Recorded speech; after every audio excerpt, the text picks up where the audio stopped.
कहा इधर भी अम्मा है। कहा तू दाढ़ी नहीं रखता, बच्चा शशुपन में पड़ जाता है, बच्चा परेशान हो जाता है, दिन में एक अम्मा रात में दो,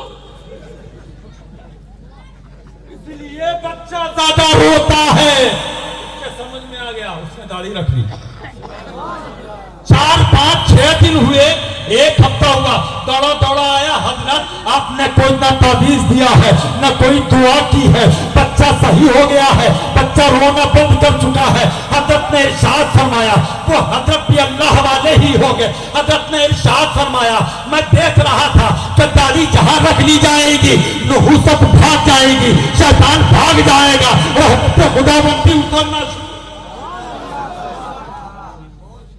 तो इसलिए दाढ़ी रखो, दाढ़ी रखो, माँ बाप की कदर करो। पीर साहब को खाली हाथ चूमने से जन्नत नहीं मिलती, अपने बाप के भी हाथ चूम लिया करो, अपनी माँ के कदम चूमा करो, कदम। वली चाहे जितना बड़ा हो, चाहे वक्त के गौसे आजम हो, चाहे वक्त के गरीब नवाज हो, चाहे वक्त के महबूब इलाही हो, चाहे सरकारे मखदूम पड़वा हो, चाहे सरकारे आला हजरत हो, चाहे गरीब नवाज हो, चाहे इमाम हुसैन हो, दुनिया में चाहे जितने बड़े का वली हो, चाहे जितने बड़े मर्तबा का आदमी हो, चाहे प्रधान हो, चाहे जाहिल हो, चाहे मुफ्ती हो, चाहे मुकर्रिर हो, चाहे मुहद्दिस हो, चाहे आलिम हो, चाहे वली हो, जन्नत सबकी माँ के कदमों के नीचे है। अब वो माँ चाहे गरीब हो, चाहे बेअमल हो, माँ माँ होती है, वली की भी माँ होती है। लेकिन अभी तक कोई वाकया ऐसा नहीं हो पाया। आखिरी बात बयान करके मैं अपनी गुफ्तगू को मुकम्मल करूंगा। आपने सोचा नहीं, आपने समझा नहीं, माँ बाप बड़ी मेहनत और मशक्कतों से पालते हैं तुम्हें। आज वादा करके उठो, मुझसे वादा नहीं करना भाई, अपने दिल से, अपने दिल में वादा करो, अपने रब से वादा करो, माँ बाप की इज्जत करो। करोगे? जहेज मांगोगे? अगर तुम्हारा जहेज मांगना बंद हो जाए तो मैं ईमानदारी से मिंबर रसूल से, जिम्मेदार मिंबर रसूल से कहूंगा कि फिर कोई बेटी गले में फांसी का फंदा डाल करके नहीं लटकेगी।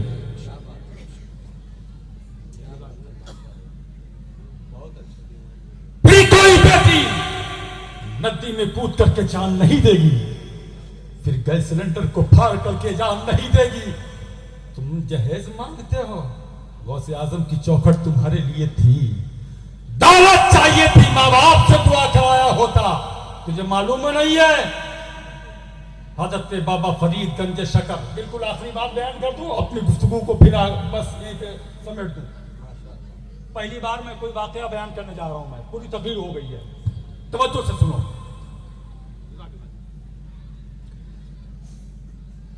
बाबा फरीद का नाम सुना है?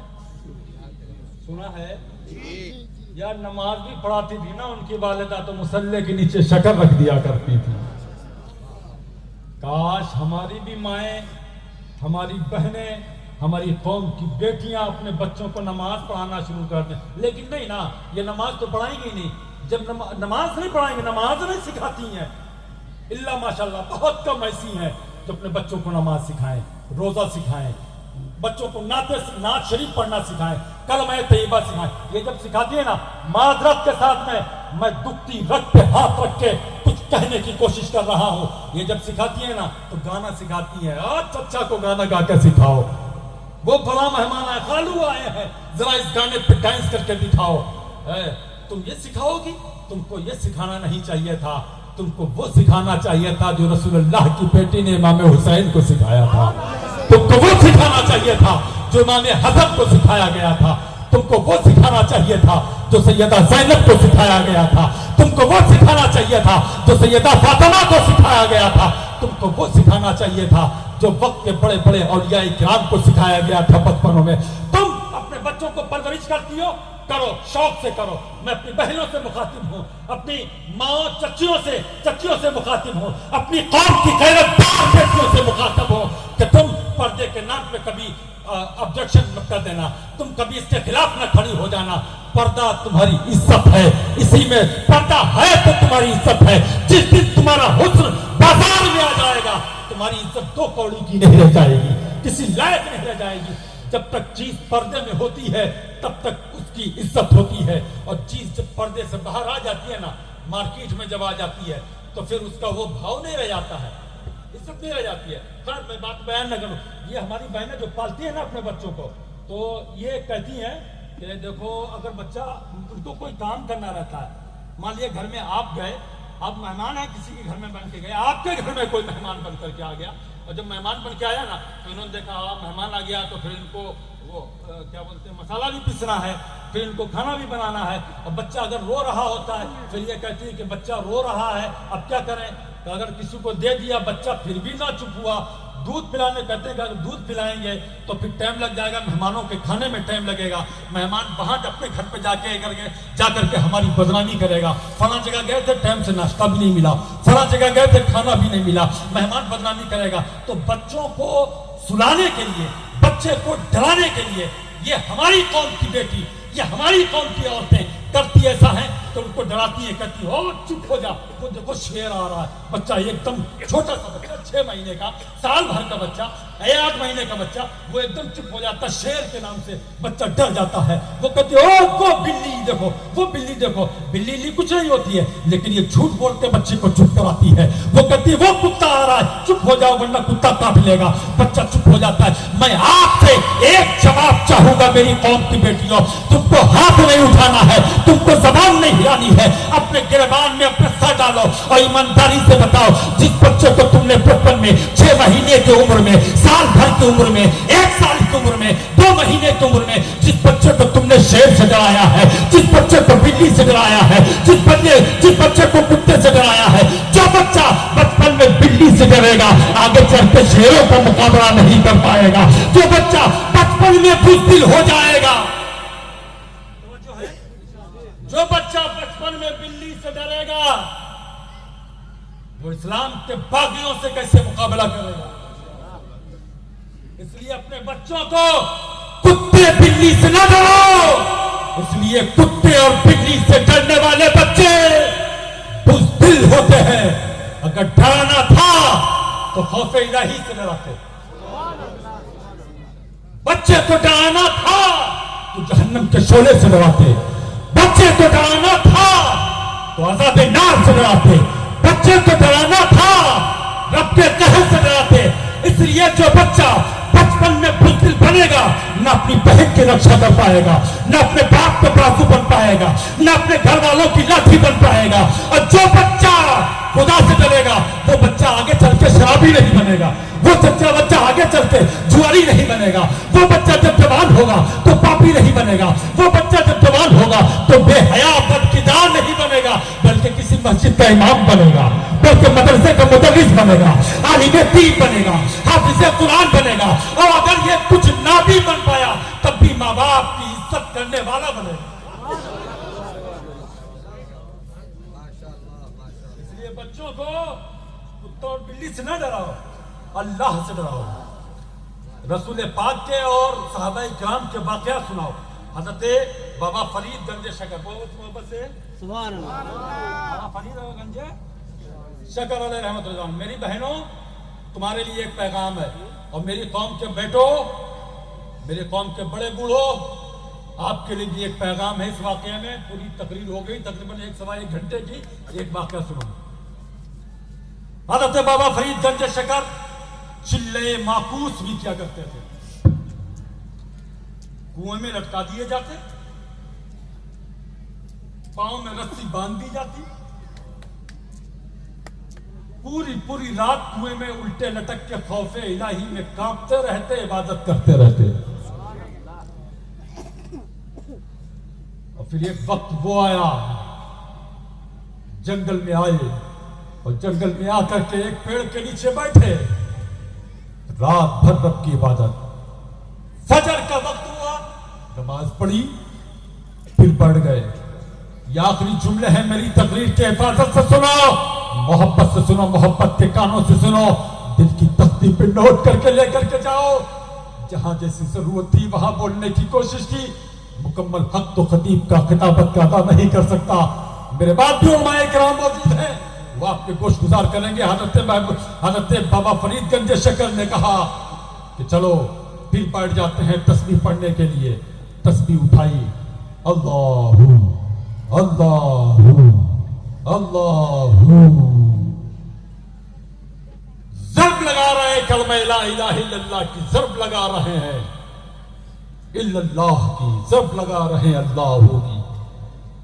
सूरज चढ़ाया, रात भर के इबादत के जागे हुए, फजर बाद फिर बढ़ गए इबादत के लिए।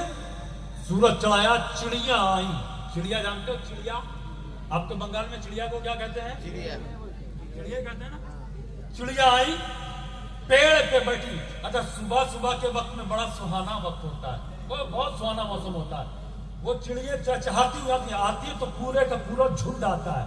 आप तो गांव घर के रहने वाले हो तो आपको खूब मालूम होगा, पूरे का पूरा झुंड आता है। अब वो पेड़ पे आकर के बैठा तो वो अपनी जबान में अपने रब की तस्बीह कर रही थी। ये अपनी जबान में अपने रब की तस्बीह कर रहे थे। अल्लाह अल्लाह। जाहिर सी बात है, मैं तकरीर कर रहा हूँ, मेरे बगल में बैठे बैठे कोई बात करेगा तो डिस्टर्ब तो मुझे जरूर होगा। मैं कहूंगा तुम चुप हो जाओ, या तो तुम चुप हो जाओ, या तो हम चुप हो जाए। तो डिस्टर्ब हो रहा था। बाबा फरीद बैठे बैठे बर्दाश्त करते रहे, बर्दाश्त करते रहे, बर्दाश्त करते रहे। फिर दूसरे चिड़ियों का झुंड आया, वो पहला वाला उड़ गया, दूसरा बैठा, फिर तीसरी चिड़ियों का झुंड आया। जाल में आए, इरशाद फरमाते हैं कि तुमको तो मर जाना चाहिए। क्या कहा? तुमको तो मर जाना चाहिए। इतना कहा था, वली की जबान से जो निकला, वो किसी ने कहा था, वो किसी ने कहा था, जूते सीधे कर दिए थे एक दिन उस्ताद के, उसका समरा ये मिला, तकदीर सीधी हो गई। यहां तो रब की रजा के लिए सारा काम करते हैं बाबा फरीद। ख्वाजा कुतुबुद्दीन बख्तियार काकी के मुरीदो खलीफा है। तुमको मर जाना चाहिए। जैसे जबान से जुमला निकला, सारी चिड़ियां जो पेड़ पे बैठी हुई थी जमीन की कोख पे आकर के गिरी, सबने दम तोड़ दिया। इधर इनका वजीफा मुकम्मल हुआ, देखा कि सारी चिड़ियां मर चुकी हैं। सोच कर मेरी जबान से ये क्या निकल गया जिससे सारी चिड़ियां मर गई? यार वो बाबा फरीद थे, रब की इबादत में इतना मस्त थे, बेइख्तियारी तौर पे ये जुमला निकल गया जबान से, इख्तियारन नहीं बेइख्तियारी तौर पे निकला, सारी चिड़ियां मर गई। तुम तो हर दिन बाप का दिल दुखाते हो, बोलो तो तुम्हारी जबान पे पाबंदी क्यों नहीं है? तुम्हारा बॉस ही तुम्हारी जबान से तकलीफ खाता है। तुम किसी की बहन बेटी को तकलीफ देते हो, किसी पड़ोस को तकलीफ देते हो, भाई बहन को तकलीफ देते हो। तुम बताओ तुम्हारी माफी कैसे हो सकती है? अपने भाई का दिल दुखाया है तो तुम्हें माफी मांगना चाहिए, अपने बाप का दिल दुखाया है तो तुम्हें माफी मांगना चाहिए। माफी मांगने से छोटा नहीं होता इंसान, बल्कि वो माफ कर देता है, उसका भी कद बड़ा हो जाता है और तू भी रहमतों का हकदार बन जाता है। बाबा फरीद ने कहा ये चिड़ियां मर गई है, फौरन रब की बारगाह में तौबा किए और तौबा करके इरशाद फरमाते हैं, ये मौला ये चिड़ियां जिंदा हो जाए। फौरन चिड़ियां उठी, अपनी तस्बीह को पकड़ा और पकड़े पकड़े चिड़ियों के पास में गए, अपनी तस्बीह के दाने को पढ़ते गए, कांपते वजूद के साथ में गए, थरथराते हुए उठे थे, लड़स रहे थे, कांप रहे थे, कलेजा हिल रहा था। अल्लाह का नाम तस्बीह, अल्लाह की तस्बीह उनकी जबान पे चल रही थी। चिड़ियों के पास में गए और एक एक चिड़िया पर टच करते गए। जिस जिस चिड़िया के टच होती रही वो चिड़िया उड़कर जमीन से आसमान की तरफ प्रवास करती रही। सारी चिड़िया उड़ गई। प्यास लगी हुई थी, प्यास लगी हुई थी, प्यास बड़ी शिद्दत की थी, रात भर के जागे हुए थे, दिन में भी चिल्ला किए हुए थे, कई दिन मुसलसल हो गए थे, जंगल में पानी ना मिला था।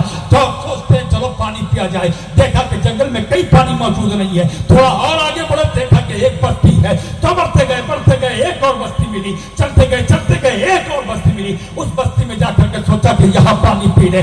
देखा कि एक कुआं है, गांव की औरतें हैं, पानी भर रही है आकर के। जैसे ये आपका गांव है वैसे गांव की औरतें थी, पानी भर रही थी आकर के। अब वो पानी भर रही है, बाबा फरीद ने इरशाद फरमाया, ए औरतों, ए मेरी कौम की बेटियों, पानी पिला दो। सारी औरतों ने सुना जरूर, लेकिन किसी ने पानी ना पिलाया। एक ने अपनी छाती गागर को भरा, एक ने अपने हंडे को भरा, एक ने बाल्टी को भरा। वो भरती है और भर के चली जाती है, दूसरी भरती है, वो भर के चली जाती है, तीसरी भरती है, भर के चली जाती है। ये के भरती गिरे, सब भर के जब जाने लगी, एक आखिरी औरत बची। बाबा फरीद ये सोच रहे थे, अल्लाह ने मुझे इतने कमाल से नवाजा है, अल्लाह ने मुझे इतने जमाल से नवाजा है, अल्लाह ने मुझे इतनी कश्मो करामात से नवाजा है। आज औरतें ये बातें क्यों नहीं सुन रही है? लेकिन रब की मशीयत कौन जान सकता है? अल्लाह जाने, अल्लाह जिस पर जाहिर करना चाहे वो बंदा जाने। हज़रत बाबा फरीद कहते हैं, ए आखिरी औरत, तू आखिरी बची है, अगर तूने भी पानी ना पिलाया तो समझ लेना क्या होने वाला है।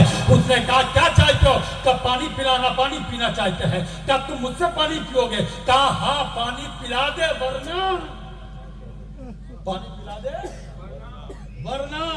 इतना कहा था। औरत सुन, मेरी बहन, मेरी बेटी, तुम भी गौर से सुन। उस औरत ने कहा, वरना वरना क्या है? वरना वरना क्या है?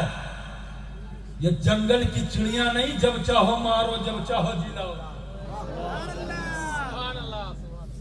ये चिड़िया नहीं है, तुम बनी हो। जरा इधर भी देखो। हज़रत बाबा फरीद कहते हैं, इतना उस औरत ने कहा और कह करके चली गई। मेरा तजुस्सुस बड़ा, मैं उसके पीछे पीछे। वो औरत चली गई, घर के दरवाजे पर पहुंच के जैसे ही दरवाजा लगाना चाहती थी, मैंने रोक लिया। मैंने कहा, बहन रुक जा, एक सवाल का जवाब दे दे, फिर अपने घर के दरवाजे बंद कर लेना। औरत ने कहा, पूछो, क्या पूछना चाहते हो? कि बहन, वाकया हुआ था कई किलोमीटर दूर, वो खाली चिड़िया थी, चिड़िया जानती है, मैं जानता हूं, तीसरा कोई शख्स मौजूद नहीं, रब के सिवा कोई ना जाने। मौला जाने, मैं जानूं, चिड़िया जाने, तीसरा चौथा उसमें कोई है ही नहीं। तूने कहां से देखा? औरत कहती, फरीद, जब तुम चिड़ियों को मार रहे थे, जिला रहे थे, मैं तुम्हारा सारा तमाशा अपने घर के आंगन में खड़े होकर देख रही थी। सारा तमाशा घर के आंगन में खड़े होकर देख रही थी। क्या तुझे ये मकाम कैसा मिला? बस यही तो टर्निंग पॉइंट है मेरी गुफ्तगू का। तुझे ये मकाम कैसे मिला? कहने लगा, देखो मैं कोई बहुत बड़ी नमाजी नहीं हूं, मुझे तो सही, मेरे तलफ्फुज़ भी सही नहीं थे। मौका मिलता था नमाज पढ़ लेती थी, मौका मिलता था तिलावत कर लेती थी, ना कोई बहुत बड़ी वलिया थी। ये जो मकाम मिला ना, ये मेरे शौहर की अता है। बोल मोहब्बत से मेरा भाई, बोलो। क्या मतलब? तो मतलब ये है कि मेरा शौहर लकड़हारा है, लकड़ी काटता है, दिन भर लकड़ियां काट करके जब शाम में आता है मेरा शौहर, हर दिन मामूल के मुताबिक जब आया तो उसने कहा, प्यास लगी है, पानी पिलाओ, खाना बाद में खाएंगे। लेकिन उसका बदन बुखार की शिद्दत से चल रहा था, हिद्दत ज्यादा थी, बदन बहुत टेम्परेचर हाई था, तो बुखार में चल रहा था। मैंने घर के मटके में पानी देखा, पानी ना मिला, बाल्टी को देखा, बाल्टी में पानी ना मिला, घर के और दूसरे बर्तनों में देखा, पानी ना मिला। तो फिर मैं सोचने पे मजबूर हो गई कि पानी कहाँ है। पास ही में नदी बहती थी, पास ही में दरिया था। मैंने कहा, बासी पानी क्यों पिलाए, शौहर थका आ रहा आया है, तो लाओ आज खिदमत का मौका मिला है, ठंडे पानी से खिदमत कर लो अपने शौहर की। यार औरत को ऐसे ही सोचना चाहिए। शौहर कमा करके आता है पर्दे से, शौहर कमा करके आता है, मेहनत करता है, मजदूरी करता है, कमा करके आता है, और जब बीवी का खिला हुआ चेहरा देखता है, दिन भर की थकान भूल जाता है, बच्चों को मुस्कुराता हुआ देखता है, दिन भर की तकलीफ भूल जाता है। और जब शौहर कमा करके आता है, अगर बीवी मुंह बना के बैठी हो तो सोचो उसकी थकान में कितनी ज्यादा बढ़ोतरी हो जाती है, उसका दिल कितना ज्यादा परेशान होता है कि दिन भर मजदूरी करते हैं, शाम में आते हैं, शाम में भी ऐसा मनहूस चेहरा देखने के लिए हम आए हैं। नई नई बीवी को मुस्कुरा करके अपने शौहर का इस्तेमाल करना चाहिए। ऐसा करने वाली करती औरत आज कैसी होगी। मेरे नबी का फरमान है, जो अपने शौहर का इस्तकबाल मुस्कुरा करके करे, अपने आप को शौहर के लिए वक्फ कर दे, ऐसी औरत को अल्लाह अर्श का ठंडा साया मुस्कुराए तो सही, मुस्कुरा के इस्तकबाल तो करे, लेकिन नहीं, वो उधर आता है कमा करके, इधर ये जली कभी सुनाती है, तो सोचो उसकी तबीयत कितनी बोझल होती है, हैं? उसके जमीर, उसका दिल कितना मलूल होता होगा। तो वो औरत गई दरिया पे पानी लेने के लिए, और पानी लेकर के आई, तो जब आई ना, यही तो सुनने वाली बात है, उसका शौहर सो चुका था, नींद में पहुंच चुका था, बुखार था, शिद्दत थी, लेकिन औरत ने कहा कि अगर जगाएंगे, दिन भर का थका हारा है, न जाने किस वक्त फिर उसको नींद आए, सो रहा है तो सो लेने दो, सो रहा है तो सो लेने दो, जब जागेगा तो मुझको अपने पास खड़ा पाएगा, खड़ी रहूंगी रात भर, देखते हैं कब तक सोता है। आज शौहर की खिदमत कर लेती हूं,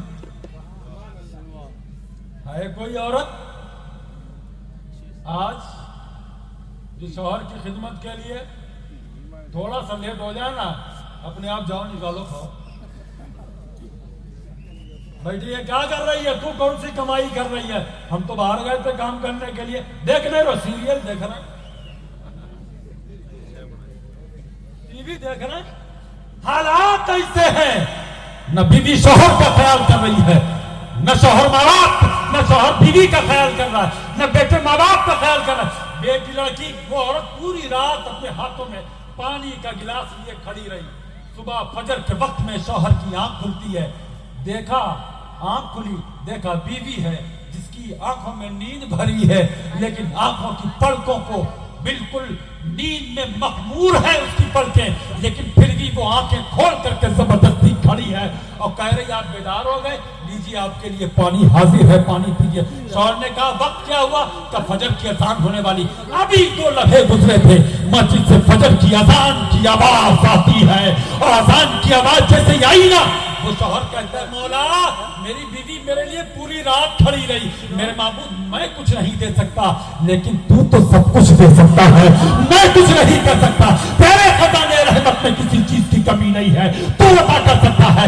उस औरत के शौहर ने हाथ उठा दिए, यो देखो ज्यादा नमाजी नहीं था, बहुत बड़ा हाजी नहीं था, बहुत बड़ा तहज्जुद गुजार नहीं था, बहुत बड़ा परहेजगार नहीं था, कोई अल्लाह का वली नहीं था, मामूली सा मजदूर था, लकड़हारा था, लकड़ी चीरने वाला था, लकड़ी काटने वाला था। शौहर ने हाथ उठा दिए अपनी बीवी के लिए, माबूद मैं अपने शौहर से, मैं अपनी बीवी से बहुत खुश हूँ, मैं इसकी सारी फरमाइशें पूरी नहीं कर सकता, मैं कुछ नहीं दे सकता, लेकिन तेरे खजाने रहमत में कोई कमी नहीं है, तू तो दे सकता है, मेरे माबूद मेरी तरफ से तू अता कर दे। वो औरत कहती है ए बाबा फरीद, ये मेरा कमाल नहीं है जो मैं हजारों कोस की दूरी पे खड़े होकर के हजारों कोस दूरी का मंजर देख लेती हूँ, कमाल ये मेरे शौहर की दुआ का है, जैसे ही मेरे शौहर ने दुआ की, अभी उसके हाथ नीचे लाने मुझे वली याद हो। नारे तकबीर, नारे रिसालत,